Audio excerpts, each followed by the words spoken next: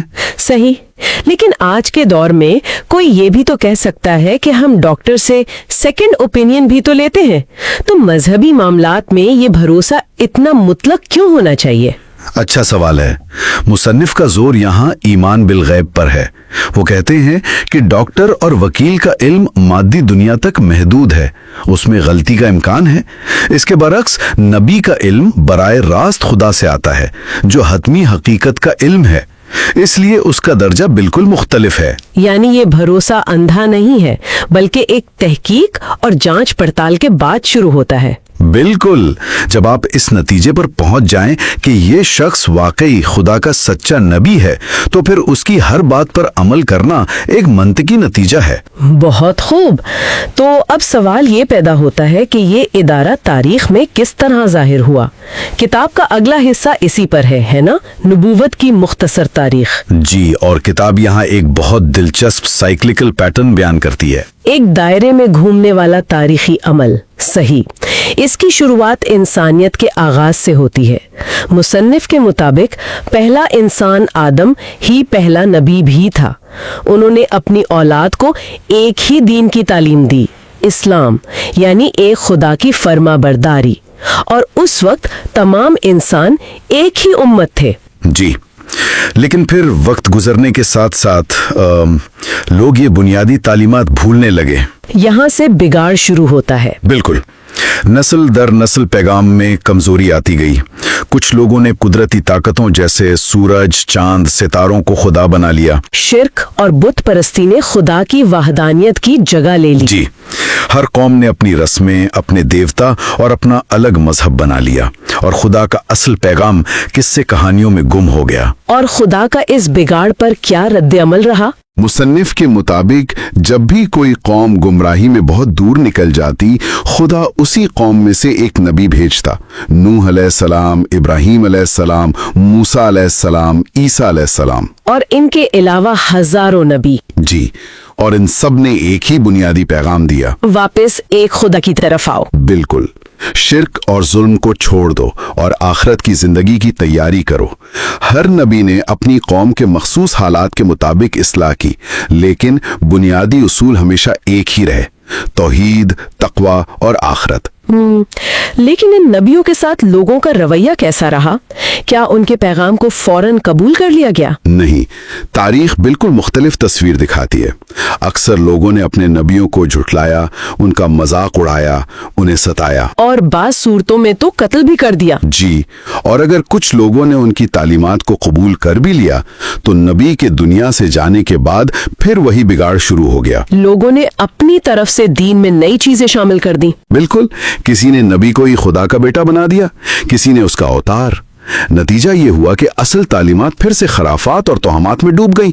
یہ تو ایک مسلسل چکر لگتا ہے: ہدایت، گمراہی، پھر ایک نیا نبی، اور پھر سے گمراہی۔ یہی پیٹرن چلتا رہا۔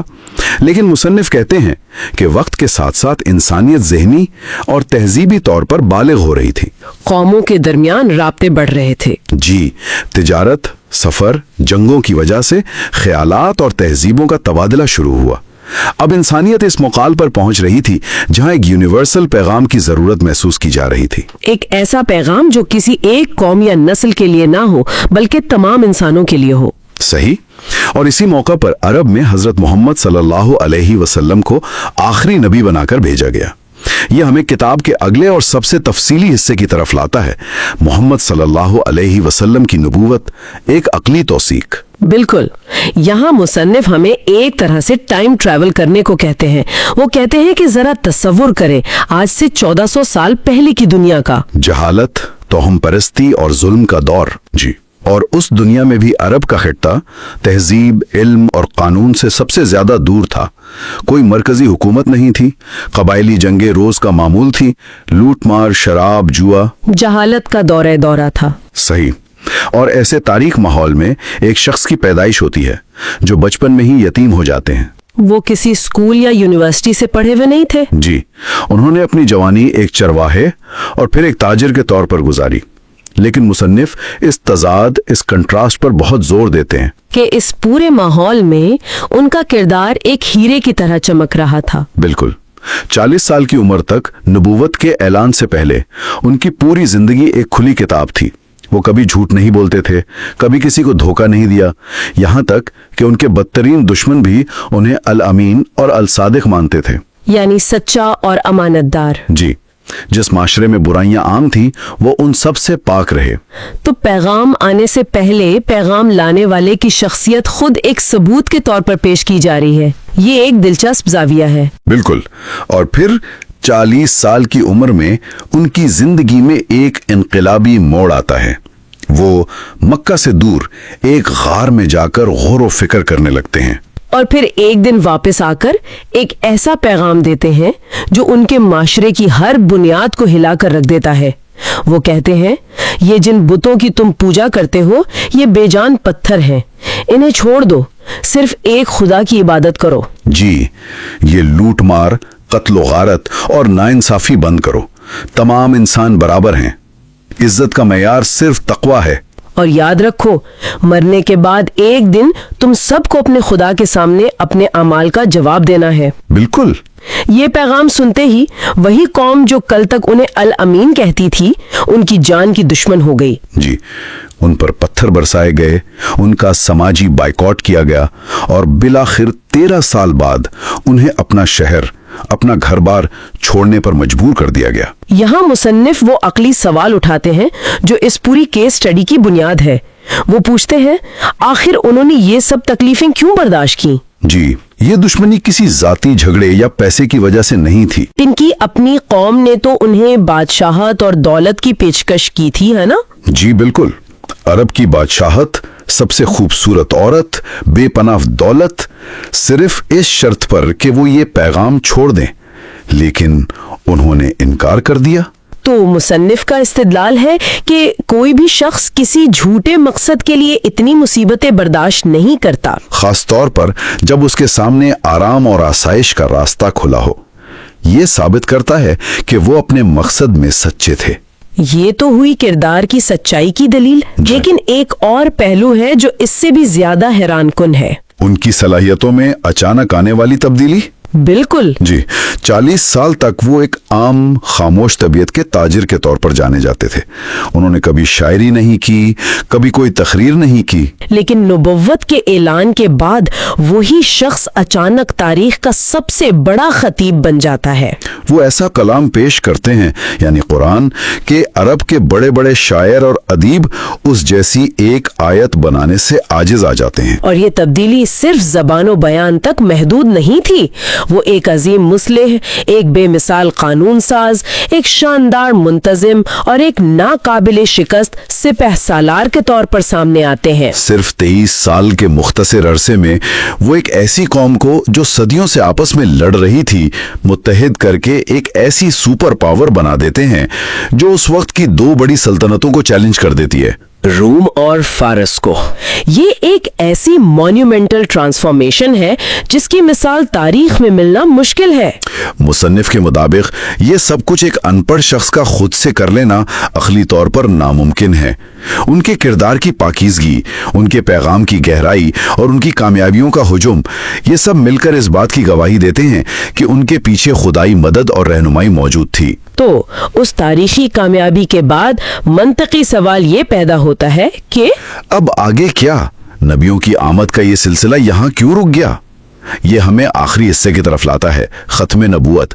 یہاں مصنف ایک بہت گہرا نقطہ پیش کرتے ہیں۔